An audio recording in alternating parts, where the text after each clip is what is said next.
Olá, graça e paz a todos. Meu nome é Marlon, sou pastor da Igreja Presbiteriana do Brasil, um dos obreiros da Igreja Presbiteriana Jardim de Abril, pastoreada pelo meu amigo, reverendo Marcos Novaes, a quem eu mando um grande abraço.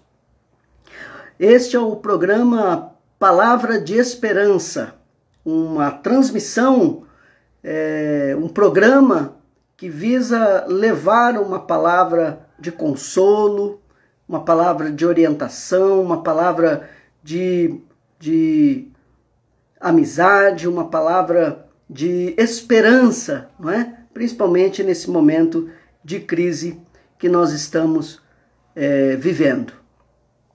Então sejam todos bem-vindos. E hoje, no nosso programa, nós vamos tratar de um tema muito importante, que é o tema sobre a vida, uma vida melhor vivida. E eu começo com uma frase que é atribuída, um dos adágios atribuídos a Platão, ao filósofo grego Platão, que diz assim: uma vida não questionada não merece ser vivida. O que essa frase leva à reflexão é no sentido de pensar a respeito da vida, de como deve ser vivida a vida. E, de fato, uma vida que não é questionada, quer dizer, uma vida que não é refletida, uma vida vivida ao léu, uma vida vivida em busca simplesmente dos prazeres e do agora, não merece ser vivida, porque é uma vida sem vida, é uma vida sem esperança, é uma vida sem amanhã, é uma vida sem projetos, é uma vida sem futuro. Então a vida que merece ser vivida é uma vida questionada, é uma vida pautada numa reflexão à luz da palavra de Deus. E eu tenho um dos meus versículos preferidos, um dos versículos preferidos que eu tenho no meu coração, está lá em Hebreus capítulo 13. Hebreus capítulo 13, versículos 5 e 6. Diz assim: seja a vossa vida sem avareza. Contentai-vos com as coisas que tendes, porque ele tem dito, de maneira alguma te deixarei, nunca jamais te abandonarei. Assim, afirmemos confiantemente: o Senhor é o meu auxílio, não temerei. Que me poderá fazer o homem? É muito interessante o autor aos Hebreus, nesta carta que trata sobre a superioridade de Cristo. O propósito de Hebreus aqui é mostrar que Cristo é superior do que tudo, do que o judaísmo, do que os símbolos e tipos do Antigo Testamento. O Senhor Jesus é, de fato, o Filho de Deus, o nosso mediador, o nosso Senhor e o nosso Salvador, a quem a vida deve ser dedicada. E quando Hebreus chega no seu capítulo 13 com esse tema da superioridade de Cristo, ele vai mostrar como que essa vida cristã, a vida debaixo da superioridade de Cristo na prática. Como que aquele que crê em Cristo, aquele que é cristão, deve viver na prática, dentro de uma conduta exemplar. Então, no capítulo 13, vai tratar sobre isso. E aí, dentro dessa conduta exemplar, o autor aos Hebreus vai dividir o seu texto em 3 partes, até o versículo 6, né, que é o nosso foco nesta transmissão. No versículo de 1 a 3, o autor aos Hebreus vai mostrar como a conduta exemplar com relação ao próximo, nos laços sociais, no amor fraternal. Depois, no versículo 4, em relação ao cônjuge, relação aos problemas relacionados ao sexo fora do casamento, enfim. E, finalmente, Terceiro lugar, o autor aos Hebreus vai mostrar como que é a vida exemplar em relação ao dinheiro. Ao dinheiro. E esse é um problema a ser combatido na vida. Uma vida vivida para o dinheiro é uma vida que não merece ser vivida. Não merece. O amor ao dinheiro é o grande problema. Não é? E aqui eu tiro algumas lições nesses dois textos. Eu vou ler de novo o versículo 5 e 6. Diz assim a palavra do Senhor: seja a vossa vida sem avareza. Contentai-vos com as coisas que tendes, porque ele tem dito: de maneira alguma te deixarei, nunca jamais te abandonarei. Assim, afirmemos confiantemente: o Senhor é meu auxílio, não temerei. Que me poderá fazer o homem? Então, em primeiro lugar, dentro dessa vida, uma vida melhor vivida, eu pontuo que uma vida melhor vivida é aquela que escolhe melhor os seus objetivos de vida. Ela seleciona de um modo mais correto, mais maduro, de um modo mais reflexivo, os seus objetivos de vida. E dentro desses objetivos de vida que nós temos que pensar para viver uma vida bem vivida, é fugir da avareza. O versículo 5 vai dizer: seja a vossa vida sem avareza. E o termo avareza aqui é o amor ao dinheiro. Repare que o problema não está no dinheiro. O problema não é o dinheiro, o problema é o amor ao dinheiro. Não é isso mesmo, Edgar? O problema é o amor ao dinheiro. Não é? Então ele fala: seja a sua vida sem avareza, se desvencilhe dessa dependência emocional, financeira, social, que seja, mas desvencilhe, se livre da dependência do dinheiro. Seja a vossa vida sem avareza.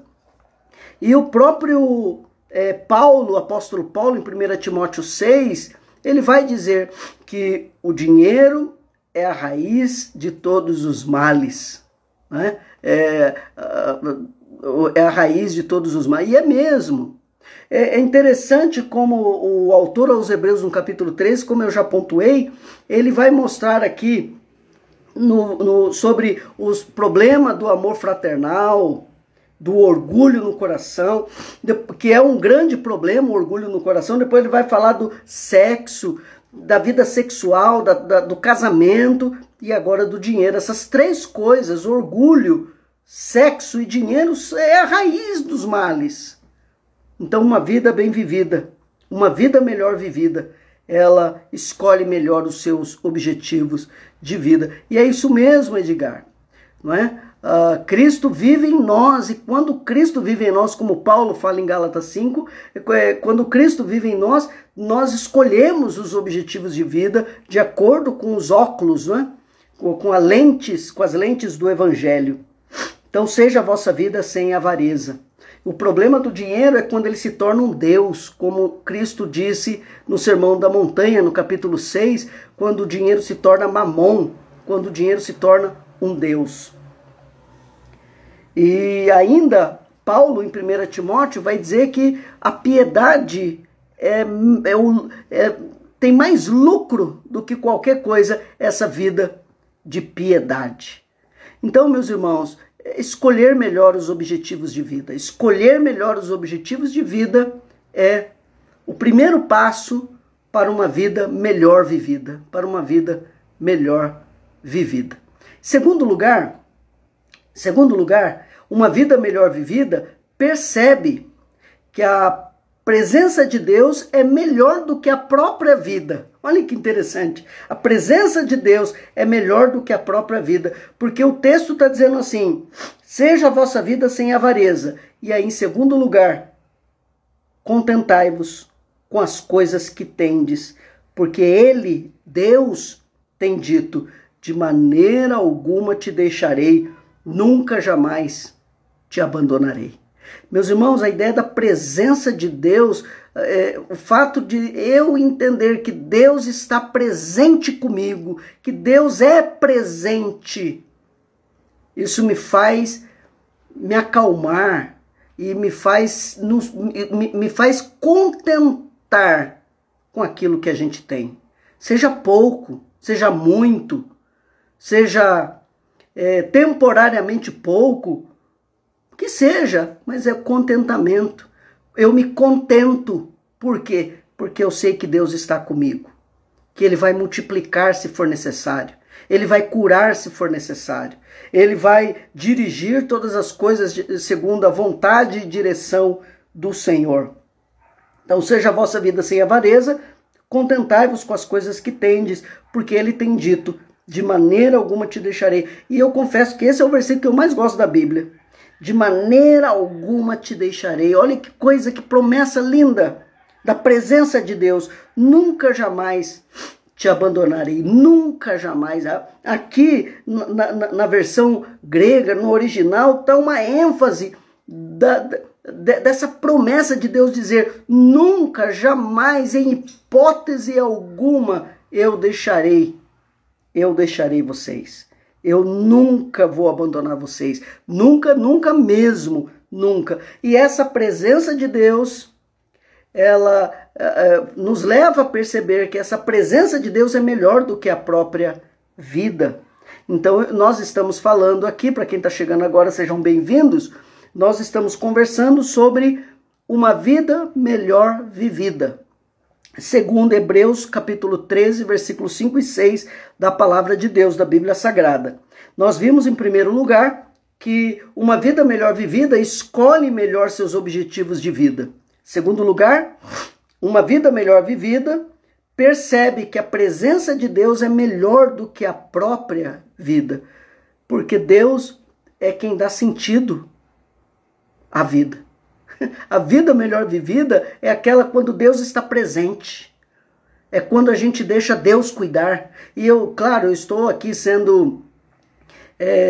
usando uma licença poética, porque Deus não precisa de licença de ninguém. Ele é Deus, Ele é soberano, Ele é o dono.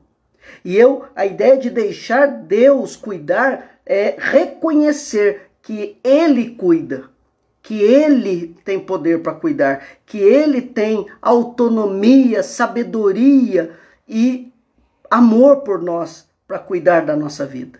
Então, quando eu entendo de que Deus está comigo e que Ele nunca vai me abandonar, isso acalma meu coração, faz com que meu coração não tenha amor ao dinheiro, amor às coisas, amor à posse, amor ao ter. E a gente aprende o ser, a gente aprende a presença de Deus como a riqueza maior de uma vida melhor vivida. Uma vida melhor vivida. E é muito interessante que essa promessa aqui, o autor aos Hebreus, como é uma característica muito forte da carta, ele cita o Antigo Testamento, ele cita lá em Deuteronômio capítulo 31 e Josué capítulo 1. São dois momentos que Deus promete, a despeito das dificuldades, eu estarei com vocês. E isso é muito importante nós lembrarmos, que o fato da presença de Deus ser uma promessa, isso não exclui as dificuldades, isso não exclui a crise. Isso não faz com que o coronavírus vá embora de uma hora para outra. Eu entender que Deus está me protegendo não exclui a minha responsabilidade em respeitar a quarentena, e o uso da máscara, e eu me cuidar.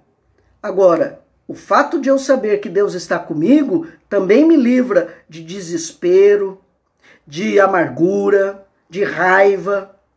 O fato de Deus estar presente, eu saber que Deus está presente comigo, me livra de angústia, de ansiedade, de depressão.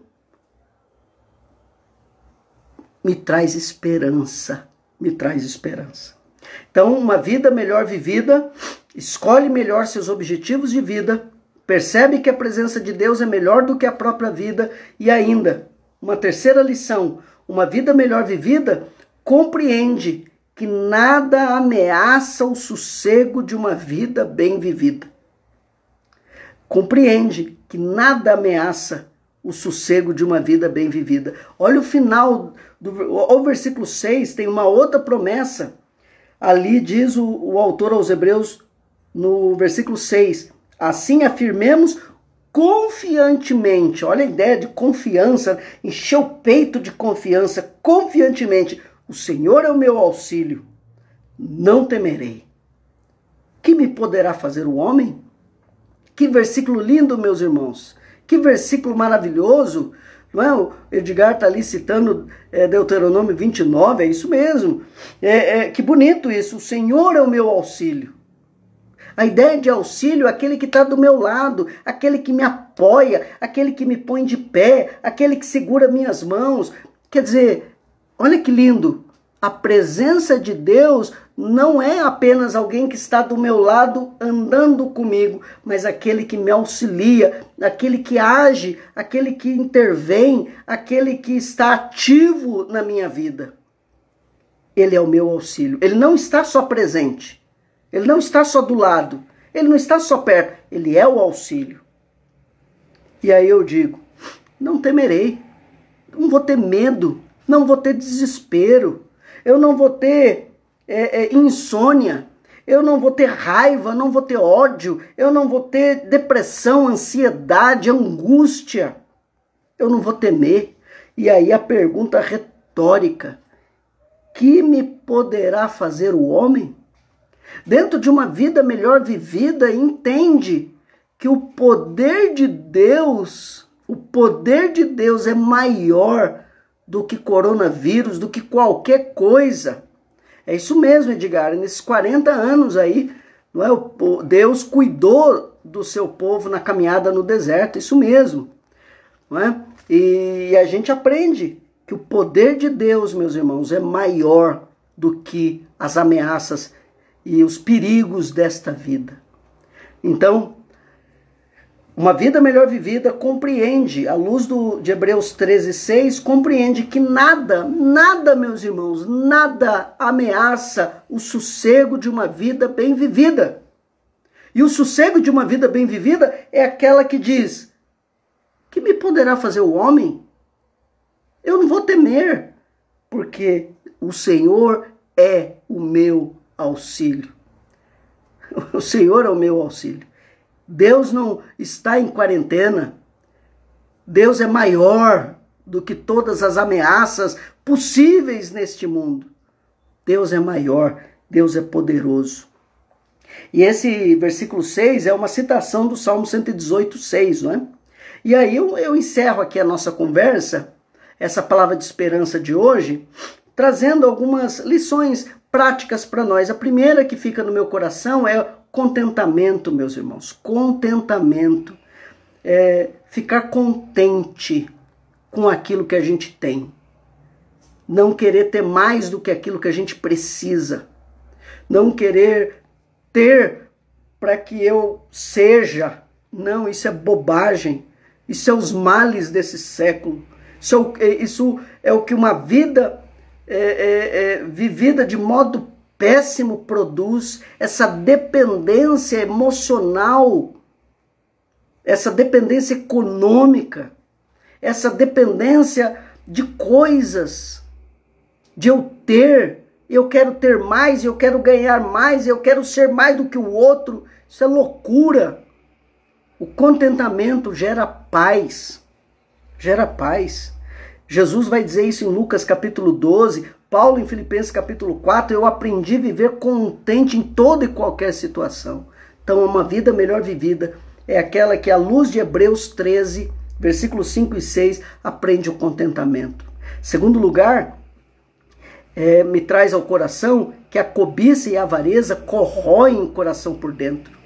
Um homem avarento, uma mulher avarenta é alguém oco por dentro, né? Alguém que não tem nada por dentro, alguém seco. O amor ao dinheiro corrói a pessoa por dentro, seca a pessoa por dentro. Uma das coisas, meus irmãos, que eu aprendi na minha vida, e algo que me chama muita atenção na vida, é quando alguém muito rico ou muito pobre, ele está na cama, à sombra da morte, e ele sabe que vai morrer.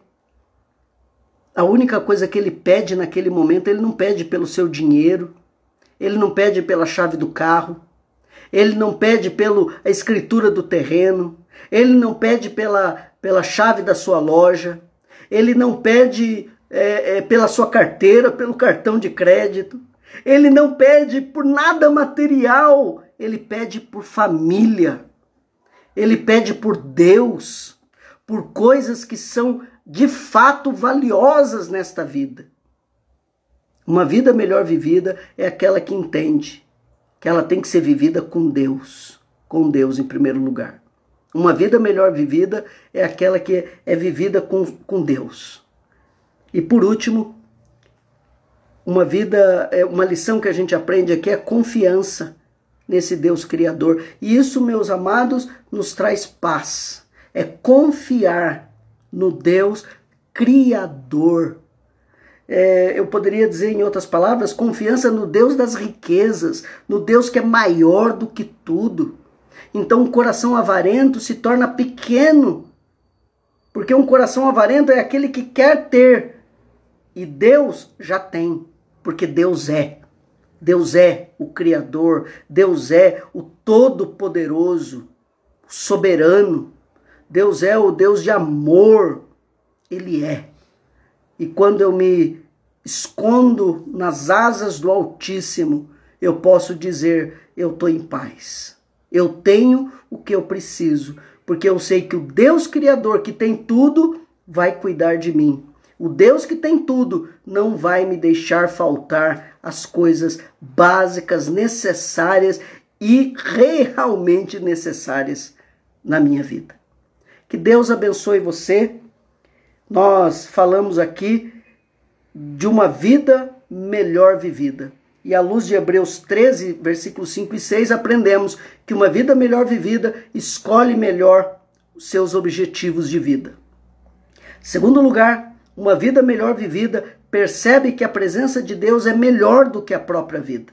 E por último, uma vida melhor vivida compreende que nada ameaça o sossego de uma vida bem vivida. Eu encerro essa live, essa transmissão, agradecendo a todos que estão aí ao vivo, estão aí acompanhando, você que vai me assistir depois pelo YouTube. Eu quero dizer a você que, de fato, a maioria não estão vivendo uma melhor vida. Não estão vivendo uma vida boa. A maioria das pessoas estão sobrevivendo, mas não estão vivendo, porque não tem Deus em primeiro lugar na sua vida. Ter Deus em primeiro lugar na vida nos faz repensar sobre a vida. E eu encerro com a frase que eu comecei com Platão, né? Uma vida não questionada não merece ser vivida. Questione a sua vida, meu irmão. Questione, você que está me assistindo, questione a sua vida, questione o modo como você está vivendo, questione as suas atitudes, as suas palavras, as suas escolhas, a sua fé, questione a sua fé, questione quem você está ouvindo e o modo como você está vivendo, e veja se você está vivendo uma vida melhor vivida. Porque talvez você esteja apenas sobrevivendo à sombra da morte, mas não está vivendo. Quando Deus é o nosso Senhor, a gente vive uma vida nota 10. A gente vive uma vida de paz. A gente vive uma vida melhor vivida. Que Deus abençoe você. Eu quero orar nesse momento. Peço que você feche os seus olhos, ore comigo. Ore comigo nesse momento. Senhor, nosso Deus e nosso Pai. Pedimos por esse momento que passamos de quarentena, de pandemia.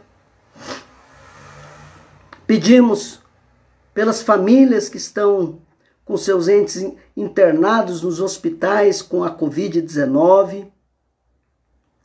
que estão adoentados, por tantas famílias que já perderam seus entes queridos devido a esta doença, estão enlutados.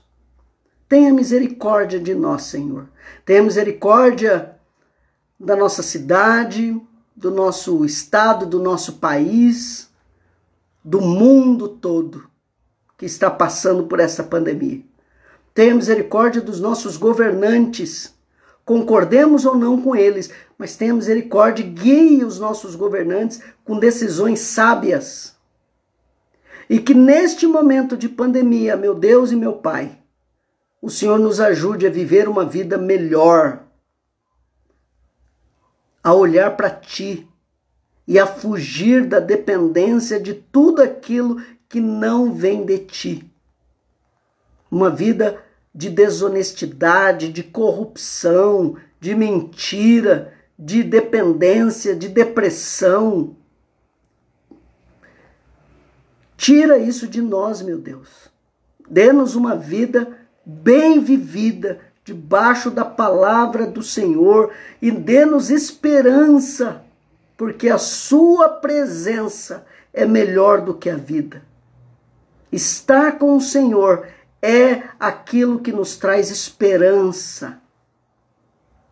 Como diz o apóstolo Paulo em 1 Coríntios 15, se a nossa esperança em Cristo se limita apenas a esta vida, somos os mais infelizes de todos os homens. Deus querido, não deixe-nos ser infelizes. Abra os nossos olhos para olhar para o Senhor e sentir a Tua presença neste momento. E sentir o Teu amor e o Teu cuidado sobre nós. Perdoe os nossos pecados, perdoe a nossa avareza, a nossa cobiça, perdoe os nossos pecados, ó Deus, e tenha misericórdia de nós. Fica conosco, continue sustentando, seja o nosso auxílio, meu Deus e meu Pai. Que possamos olhar para Cristo como aquele que é o nosso amparador, auxiliador, salvador, mediador, aquele que está conosco em todos os momentos. Abençoe-nos, ó Deus, abençoe-nos. Pedimos isto e agradecemos em nome de Jesus Cristo. Amém e amém. Que Deus abençoe, que Deus te abençoe. Muito obrigado a todos, encerramos por aqui e quinta-feira, às 9 horas da noite, 21 horas, temos palavra de esperança mais uma vez. Que Deus abençoe você.